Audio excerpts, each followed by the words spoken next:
안녕하세요. 뉴스헌터의 김예슬입니다. 단어들 중에 가장 억울하고 또 가장 듣기 싫은 단어가 있습니다. 바로 차별과 불공평인데요.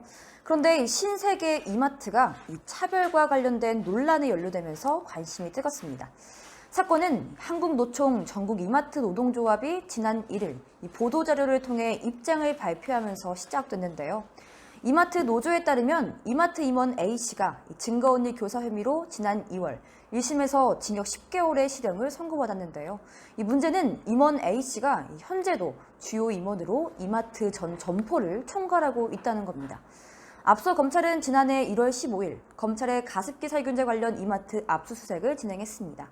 이 노조에 따르면 당시 A씨는 이 검찰 수사관이 도착하기 전에 가습기 살균제 대응 업무를 담당했던 팀원 B씨의 노트북에 저장된 관련 자료를 은닉하도록 지시했는데요.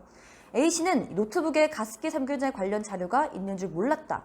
노트북 안에 성인물이 있다고 생각해 내린 지시였다라고 해명했다고 합니다. 이러한 A씨의 해명은 이 팀원 B씨가 당시 성추행 의혹으로 징계 절차에 들어간 점에 들어서 노트북 처리 지시와 가습기 살균제 수사 간 관계가 없다는 것을 주장한 것으로 보입니다. 이에 검찰은 A씨를 지난해 7월 증거 은닉 교사 혐의로 재판에 넘겼으며 A씨는 지난 2월 실형을 선고받았죠.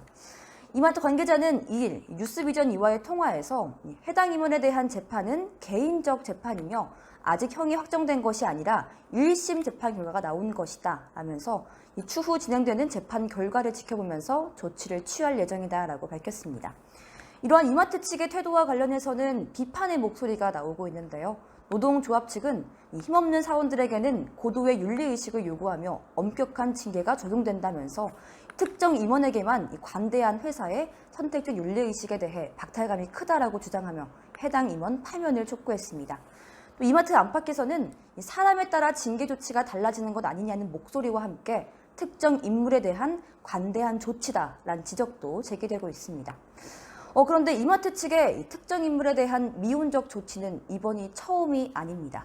2014년 5월 노조원 해고 등 인사상 불이익과 노조 활동을 방해한 임직원 5명에 대해서 서울중앙지법과 서울고등법원이 벌금과 징역형 선고를 확정했습니다. 그런데도 이마트는 2018년까지 관련자들이 근무를 하도록 해줬으며 또 승진까지 해왔던 것으로 전해졌는데요. 이 기업 입장에서 1심 재판에서 내려진 결과라도 재판부의 판단을 존중한다는 차원과 또 기업 이미지 등을 고려해서 1차적 조치를 취하는 것이 일반적인데요. 이에 대해 일각에서는 이전 사례 등을 미루어 봤을 때 이 A 임원에 대한 조치는 넘어갈 가능성이 크다는 목소리가 함께 나오고 있습니다. 이마트의 경영진의 무리한 임원 감싸기라는 지적이 나오는 만큼 이마트 본사 측의 행보에 관심이 쏠리고 있습니다. 지금까지 김예슬이었습니다.